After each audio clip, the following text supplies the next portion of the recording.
దేవునికి స్తోత్రం. ఉదయకాల సమయంలో మీ అందరికీ కూడా హృదయపూర్వకంగా వందనాలు తెలియజేయుచున్నాను. ఈరోజు దేవుని వాగ్దానం, ఆయన నన్ను శోధించిన తర్వాత నేను సువర్ణం వలె కనబడుదును. యోబు గ్రంథము 23వ అధ్యాయము 10వ వచనం. దేవునికి మహిమ కలుగునుగాక. విశ్వాసపు జీవితంలో అనేకమైనటువంటి శోధనలు వస్తాయి, అనేకమైనటువంటి కష్టాలు వస్తాయి. అయితే యోబు భక్తుడు అంటున్నాడు, ఆయన నన్ను శోధించిన తర్వాత నేను సువర్ణముగా మారబోతున్నాను అని. అలాగే దేవుని వాక్యం, శోధన సహించువాడు ధన్యుడు. పేతురు రాసినటువంటి మొదటి పత్రిక 1వ అధ్యాయం 6వ వచనంలో, ఇందువలన మీరు మిక్కిలి ఆనందించుచున్నారు కానీ అవసరం బట్టి నానా విధములైన శోధనల చేత ప్రస్తుతము కొంచెము కాలము మీకు దుఃఖము కలుగుచున్నది. నశించిపోవు సువర్ణము అగ్నిపరీక్ష వలన శుద్ధపరచబడుచున్నది కదా.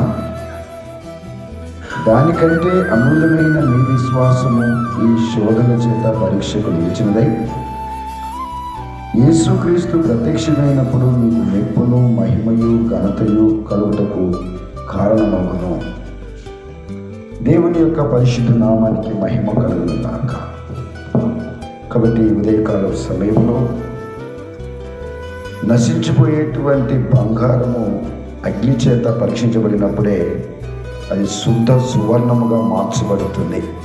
కాబట్టి లోకంలో విశ్వాస జీవితంగా జీవిస్తున్న మన జీవితంలో కూడా అనేక శోధనలు, సమస్యలు, ఇరుకులు, ఇబ్బందులు అవుతాయి. అయితే ఇవి కొంచెము కాలం మాత్రమే ఉంటాయి. నీ కష్టాలు కొంచెం కాలమే, నీకున్న బాధలు కొంచెం కాలమే, నీకున్న సమస్యలు దేవుడు కొద్ది కాలంలోనే తీర్చిపోతున్నాయి. కాబట్టి దేవుని వాక్యం సెలవిచ్చినట్టుగా నువ్వు శోధించబడిన తర్వాత దేవుడు నిన్ను సువర్ణముగా మార్చబోతున్నాడు. అట్టి కృప మీకందరికీ, మనందరికీ దేవుడు దయచేయునుగాక. ఆమేన్. ప్రేమగలిగిన మా తండ్రి, కృపగలిగిన యేసయ్య, ఘనమైన శ్రేష్టమైన ఉన్నతమైన మీ నామాన్ని బట్టి వేలాది కృతజ్ఞతాస్తుతులు స్తోత్రములు చెల్లించుకుంటున్నాం. అనుదినము ఈ దేవుని వాగ్దానమును బట్టి నీకు స్తోత్రాలు. అది ప్రభు, ఈ నూతన సంవత్సరంలో మీరు ఎన్నో వాగ్దానాలు చేస్తూ ఉన్నారు. మరి యోబు జీవితంలో అనేక శోధనలు వచ్చాయి.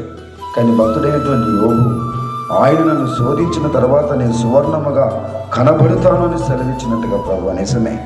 ఈ విశ్వాసపు జీవితం నశించిపోయే సువర్ణని అగ్ని చేత పరీక్షించబడినప్పుడు దానికంటే అమూల్యమైనటువంటి విశ్వాసం కనుక ప్రభు, ఇది పరీక్షకు ఆయన పరీక్షించబడుతున్నప్పుడు విశ్వాసంలో శ్రమలు, కష్టాలు ఓర్చుకోలేని పరిస్థితి ఏర్పడుతుంది.